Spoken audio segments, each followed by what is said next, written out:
한국형사정책연구원이 개원 30주년을 맞아 인간 존엄과 가치의 형사사법적 실현을 주제로 국제학술대회를 열었습니다. 처벌과 교화의 대상으로서의 범죄가 아니라 인간 존엄과 인권의 관점에서 형사사법 체계를 짚어보는 뜻깊은 자리였다고 하는데요.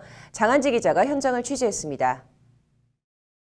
형사정책연구원 개원 30주년을 기념해 열린 국제학술대회엔 두브라프카 시모노프 유엔 인권고등판무관실 특별보고관, 김희수 전 헌법재판관 등 국내외 석학들이 대거 참석해 자리를 빛냈습니다.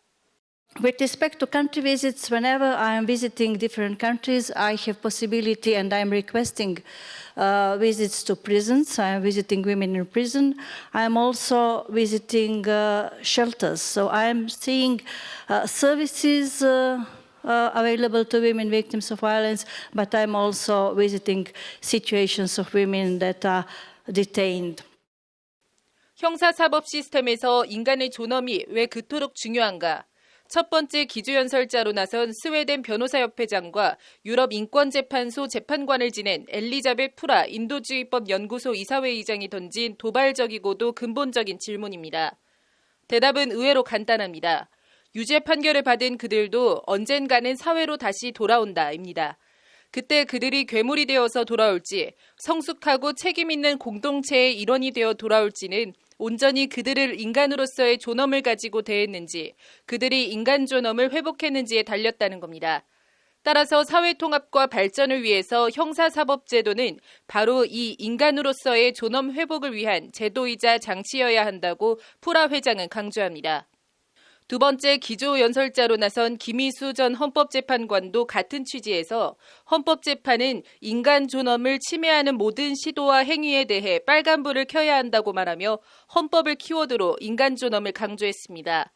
그리고 인간에 대한 존엄은 헌법에 열거된 소극적 존엄을 넘어서는 것이 헌법과 인간 존엄을 바라보는 김희수 전 재판관의 인식입니다.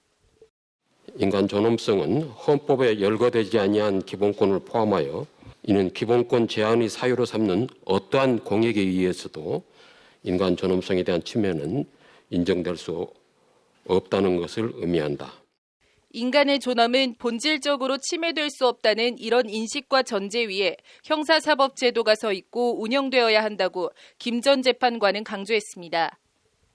헌법재판 사례를 통해 우리는 모든 인간을 목적으로 존중하고 타인은 물론 그 어떤 가치나 목적이나 이익을 달성하기 위한 단순한 수단이나 객체로 삼지 말라는 인간 존엄성의 실체에 접근하게 된다.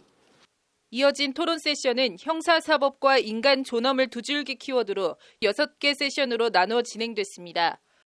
헌법과 형사법의 실천 원리로서 인간의 존엄과 가치 같은 철학적 주제에서부터 국제인권법의 지평에서 본 우리의 형사정책 같은 구체적인 주제까지 폭넓은 주제에 대한 심도 있는 토론이 이어졌습니다. 사회 환경의 변화에 따른 범죄 양상은 범죄 현상에 대한 새로운 접근이 필요하다는 사실을 보여주고 있습니다. 앞으로도 한국형사정책연구원이 새로운 연구과제의 개발은 물론이고 새로운 사회 환경에 적합한 연구를 하여 주실 것을 기대해 봅니다. 한인섭 한국형사정책연구원장은 참여와 연대를 두 축으로 범죄 예방과 안전사회, 범죄 피해자 피해 회복, 인간 존중의 형사정책을 구현하는 데 연구원이 배전의 노력을 다하겠다고 밝혔습니다.